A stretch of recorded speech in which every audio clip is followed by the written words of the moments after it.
వైశాల్యాలు చుట్టుకొలతలు areas and perimeters అనే second question paper తీసుకున్నాం.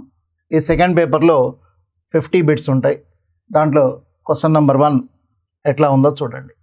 Calculate the area of a rectangle whose breadth is 12 centimetre and diagonal 20 centimetre. So ఇక్కడ మనకు వెడల్పు 12 సెంటీమీటర్లు అట్లాగే కర్ణం పొడవు 20 సెంటీమీటర్లు ఇచ్చి ఒక దీర్ఘచతురస్రం యొక్క వైశాల్యాన్ని కనుక్కోండి అన్నాడు. ఓకే, వెడల్పు 12 సెంటీమీటర్స్, కర్ణం 20 సెంటీమీటర్ ఉండే దీర్ఘచతురస్రం యొక్క వైశాల్యాన్ని లెక్కించండి అంటున్నాడు. సో జనరల్గా దీర్ఘచతురస్రం మనం తీసుకున్నట్లయితే దీర్ఘచతురస్రం అనేది ఎట్లా ఉంటుంది? సో దీర్ఘచతురస్రానికి వెడల్పు 12 సెంటీమీటర్లు, దాని కర్ణము డయాగోనల్ ఇది 20 సెంటీమీటర్గా ఇచ్చాడు. ఇచ్చి దీని ఏరియా అడుగుతున్నాడు, వైశాల్యం అడుగుతున్నాడు. వైశాల్యం అడిగితే మనం ఖచ్చితంగా రెక్టాంగిల్లో ఎల్ అనేది తెలిసి ఉండాలి కదా, ఎందుకంటే area is equal to L into B. So మనకు ఎల్ తెలియాలి అంటే ఇక్కడ మనకు డయాగోనల్ కర్ణం అనేది ఇక్కడ దీర్ఘచతురస్రాన్ని లంబకోణ త్రిభుజంగా విభజిస్తాం. చూడండి, 2 సమాన లంబకోణ త్రిభుజాలుగా కనపడతాయి. కాబట్టి మనకు లంబకోణ త్రిభుజంలో స్టాండర్డ్ వాల్యూస్ మనకు తెలుసు. అప్పుడు దాన్ని బట్టి పొడవు ఎంతో చెప్పొచ్చు. 3, 4, 5 అనే ఈ 3 మెజర్స్, వాటిని మనం అన్నిటినీ ఇంటూ 4 తీసుకున్నట్లయితే అప్పుడు మనకు వచ్చే వాల్యూస్ ఏంటి? ఓకే, 12, 16, 20. సో 20 ఉంది, 12 ఉంది, కాబట్టి ఆటోమేటిక్గా ఇది ఎంత అవుతుంది? 16 అవుతుంది. అయితే మనకు ఎల్ 16 వచ్చేసింది, బి ఆల్రెడీ వాళ్ళు ఇచ్చారు కదా, 16 అండ్ 12. 16 12 192, ఏరియా 192 చదరపు సెంటీమీటర్లు, 192 centimetre square. The base and height of a parallelogram. The base and height of a parallelogram are 12 centimeter and 8 centimeter respectively. Okay. ఒక సమాంతర చతుర్భుజం యొక్క భూమి మరియు ఎత్తులు వరుసగా 12 సెంటీమీటర్ అండ్ 8 సెంటీమీటర్ అయితే దాని వైశాల్యం ఏరియా ఎంత అంటున్నాడు. ఓకే, ఇది సమాంతర చతుర్భుజం కాబట్టి సమాంతర చతుర్భుజం యొక్క వైశాల్యము ఏంటంటే ఇక్కడ మనకు బేస్ అండ్ హైట్గా తీసుకుంటాం. బేస్ అండ్ హైట్ మనకి ఇచ్చిన బేస్ ఎంత, హైట్ ఎంత తీసుకున్నట్టే base 12 and height 8. 12 8 96, 96 centimetre square. So 96 centimetre square answer.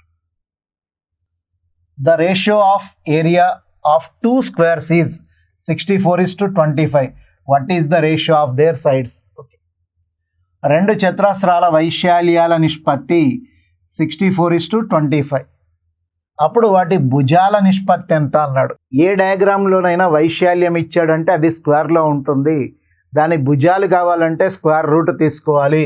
కాబట్టి మనకి ఇచ్చింది 64:25 అనేది ఏరియా కాబట్టి రేషియో వైశాల్యాల నిష్పత్తి కాబట్టి వాటి వర్గమూలాలు స్క్వేర్ రూట్స్ మనం తీసుకున్నట్లయితే మనకు వచ్చేది భుజాలు, sides.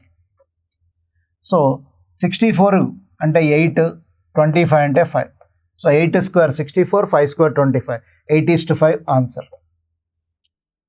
A circle and a rectangle have the same perimeter. ఒక వృత్తము మరియు దీర్ఘచతురస్రాల చుట్టుకొలతలు సమానం.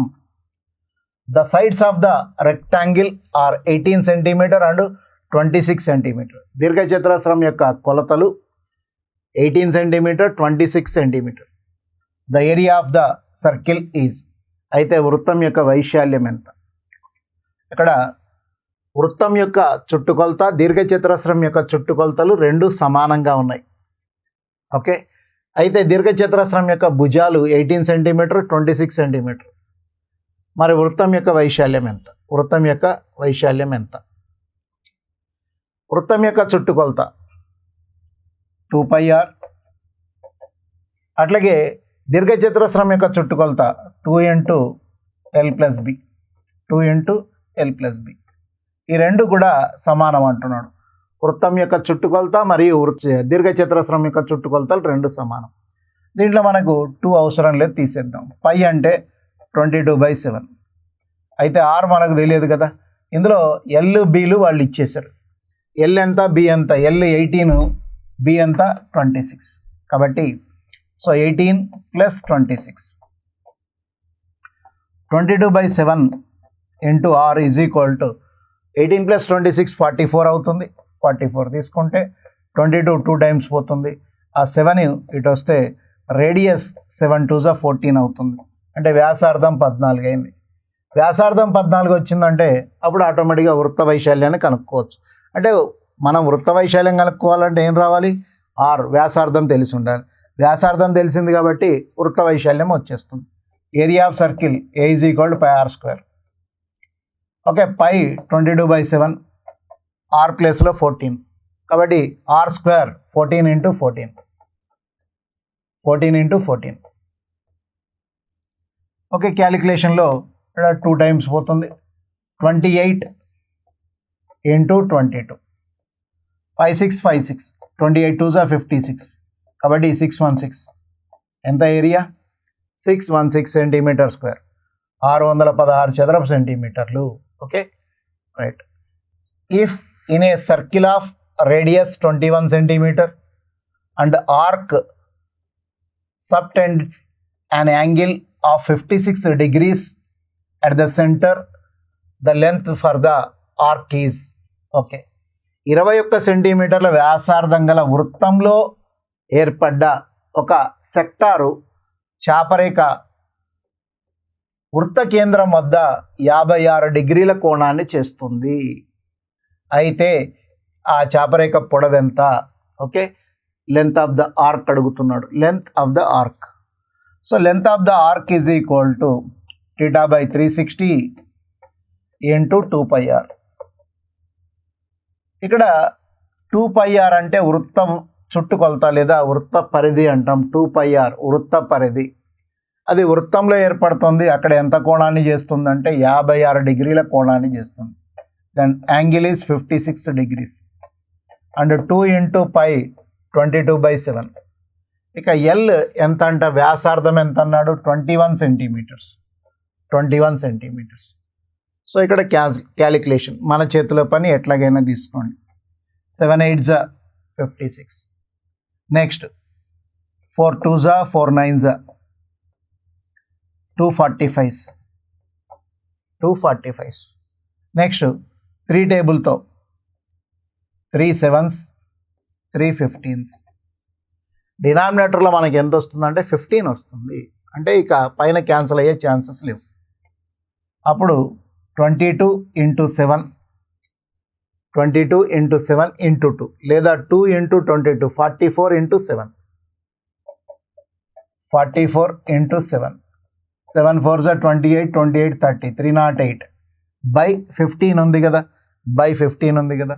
ఓకే, 308 బై 15 అంటే 15 20s 300, 15 20s 300 పోతే 8 బ్యాలెన్స్ ఉంది. 8 పక్కన 0 పెడితే 80. 80లో 15 5s = 75 అంటే 20.5. So 20.53 right answer.